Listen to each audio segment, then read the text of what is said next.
Chapter 7.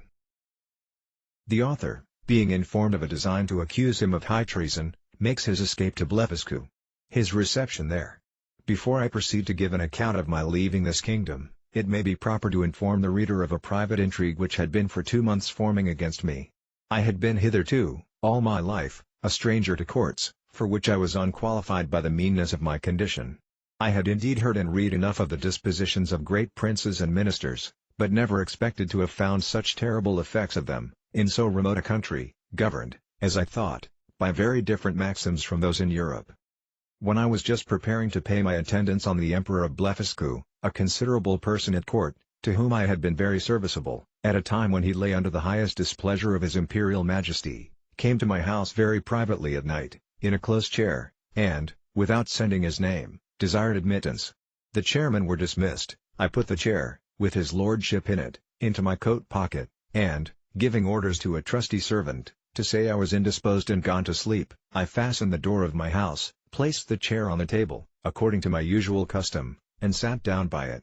After the common salutations were over, observing his lordship's countenance full of concern, and inquiring into the reason, he desired I would hear him with patience, in a matter that highly concerned my honor and my life. His speech was to the following effect, for I took notes of it as soon as he left me.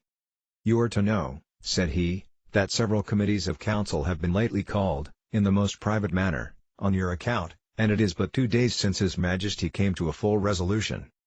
You are very sensible that Skyrish Bolgalam, Galbet, or High Admiral, has been your mortal enemy, almost ever since your arrival. His original reasons I know not, but his hatred is increased since your great success against Blefuscu, by which his glory as admiral is much obscured. This lord, in conjunction with Flimnap the High Treasurer, whose enmity against you is notorious. On account of his lady, Limtok the General, Lalkin the Chamberlain, and Balmuth the Grand Justiciary, have prepared articles of impeachment against you, for treason and other capital crimes." This preface made me so impatient, being conscious of my own merits and innocence, that I was going to interrupt him, when he entreated me to be silent, and thus proceeded. "Out of gratitude for the favors you have done me, I procured information of the whole proceedings, and a copy of the articles, wherein I venture my head for your service. Articles of impeachment against Quinbus Flestrin, the man, Mountain. Article 1. Whereas, by a statute made in the reign of His Imperial Majesty Kalin Deferplune, it is enacted, that, whoever shall make water within the precincts of the royal palace, shall be liable to the pains and penalties of high treason, notwithstanding, the said Quinbus Flestrin, in open breach of the said law, under color of extinguishing the fire kindled in the apartment of His Majesty's most dear imperial consort, did maliciously, traitorously, and devilishly, by discharge of his urine, put out the said fire kindled in the said apartment, lying and being within the precincts of the said royal palace, against the statute in that case provided, etc. against the duty, etc. Article 2. That the said Quinbus Flestrin, having brought the imperial fleet of Blefuscu into the royal port, and being afterwards commanded by His Imperial Majesty to seize all the other ships of the said Empire of Blefuscu, and reduce that empire to a province, to be governed by a viceroy from hence, and to destroy and put to death, not only all the Big Endian exiles, but likewise all the people of that empire who would not immediately forsake the Big Endian heresy, he, the said Flestrin, like a false traitor against his most auspicious, serene, Imperial Majesty, did petition to be excused from the said service, upon pretense of unwillingness to force the consciences, or destroy the liberties and lives of an innocent people. Article 3.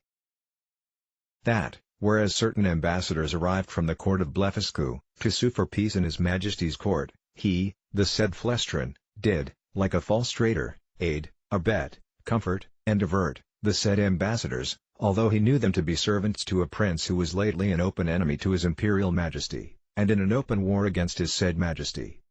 Article 4. That the said Quinbus Flestrin, contrary to the duty of a faithful subject, is now preparing to make a voyage to the court and empire of Blefuscu, for which he has received only verbal license from His Imperial Majesty, and, under color of the said license, does falsely and traitorously intend to take the said voyage, and thereby to aid, comfort, and abet the Emperor of Blefuscu, so lately an enemy, and in open war with His Imperial Majesty aforesaid. There are some other articles, but these are the most important, of which I have read you an abstract. In the several debates upon this impeachment, It must be confessed that His Majesty gave many marks of his great lenity, often urging the services you had done him, and endeavoring to extenuate your crimes. The treasurer and admiral insisted that you should be put to the most painful and ignominious death, by setting fire to your house at night, and the general was to attend with 20,000 men, armed with poisoned arrows, to shoot you on the face and hands. Some of your servants were to have private orders to strew a poisonous juice on your shirts and sheets, which would soon make you tear your own flesh, and die in the utmost torture. The general came into the same opinion, so that for a long time there was a majority against you, but His Majesty resolving, if possible, to spare your life, at last brought off the chamberlain. Upon this incident, Reldresil, principal secretary for private affairs, who always approved himself your true friend, was commanded by the emperor to deliver his opinion, which he accordingly did, and therein justified the good thoughts you have of him. He allowed your crimes to be great, but that still there was room for mercy, the most commendable virtue in a prince, and for which His Majesty was so justly celebrated. He said, the friendship between you and him was so well known to the world, that perhaps the most honorable board might think him partial. However, in obedience to the command he had received, he would freely offer his sentiments. That if His Majesty, in consideration of your services, and pursuant to his own merciful disposition, would please to spare your life, and only give orders to put out both your eyes, he humbly conceived, that by this expedient justice might in some measure be satisfied, and all the world would applaud the lenity of the emperor, as well as the fair and generous proceedings of those who have the honor to be his counselors. That the loss of your eyes would be no impediment to your bodily strength, by which you might still be useful to His Majesty, that blindness is an addition to courage, by concealing dangers from us, that the fear you had for your eyes, was the greatest difficulty in bringing over the enemy's fleet, and it would be sufficient for you to see by the eyes of the ministers, since the greatest princes do no more. This proposal was received with the utmost disapprobation by the whole board. Bulgalam, the admiral, could not preserve his temper, but, rising up in fury, said, he wondered how the secretary durst presume to give his opinion for preserving the life of a traitor, that the services you had performed were, by all true reasons of state, the great aggravation of your crimes, that you, who were able to extinguish the fire by discharge of urine in Her Majesty's apartment, which he mentioned with horror, might, at another time, raise an inundation by the same means, to drown the whole palace, and the same strength which enabled you to bring over the enemy's fleet, might serve, upon the first discontent, to carry it back, then he had good reasons to think you were a big Indian in your heart, and, as treason begins in the heart, before it appears in overt acts, so he accused you as a traitor on that account, and therefore insisted you should be put to death. The treasurer was of the same opinion. He showed to what straits His Majesty's revenue was reduced, by the charge of maintaining you, which would soon grow insupportable, that the secretary's expedient of putting out your eyes, was so far from being a remedy against this evil, that it would probably increase it, as is manifest from the common practice of blinding some kind of fowls, after which they fed the faster, and grew sooner fat, that His Sacred Majesty and the council, who are your judges, were, in their own consciences, fully convinced of your guilt, which was a sufficient argument to condemn you to death, without the formal proofs required by the strict letter of the law. But His Imperial Majesty, fully determined against capital punishment, was graciously pleased to say, that since the council thought the loss of your eyes too easy a censure, some other way may be inflicted hereafter. And your friend the secretary, humbly desiring to be heard again, in answer to what the treasurer had objected, concerning the great charge His Majesty was at in maintaining you, said, that His Excellency, who had the sole disposal of the Emperor's revenue, might easily provide against that evil, by gradually lessening your establishment, by which, for one of sufficient for you would grow weak and faint, and lose your appetite, and consequently, decay, and consume in a few months, neither would the stench of your carcass be then so dangerous, when it should become more than half diminished, and immediately upon your death 5 or 6,000 of His Majesty's subjects might, in 2 or 3 days, cut your flesh from your bones, take it away by cartloads, and bury it in distant parts, to prevent infection, leaving the skeleton as a monument of admiration to posterity. Thus, by the great friendship of the secretary, the whole affair was compromised. It was strictly enjoined, that the project of starving you by degrees should be kept a secret, but the sentence of putting out your eyes was entered on the books, none dissenting, except Bulgalam the admiral, who, being a creature of the Empress, was perpetually instigated by Her Majesty to insist upon your death, she having borne perpetual malice against you, on account of that infamous and illegal method you took to extinguish the fire in her apartment.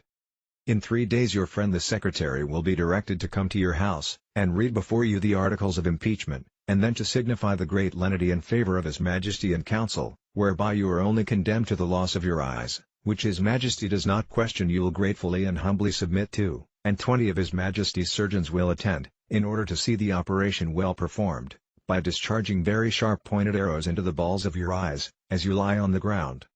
I leave to your prudence what measures you will take, and to avoid suspicion, I must immediately return in as private a manner as I came.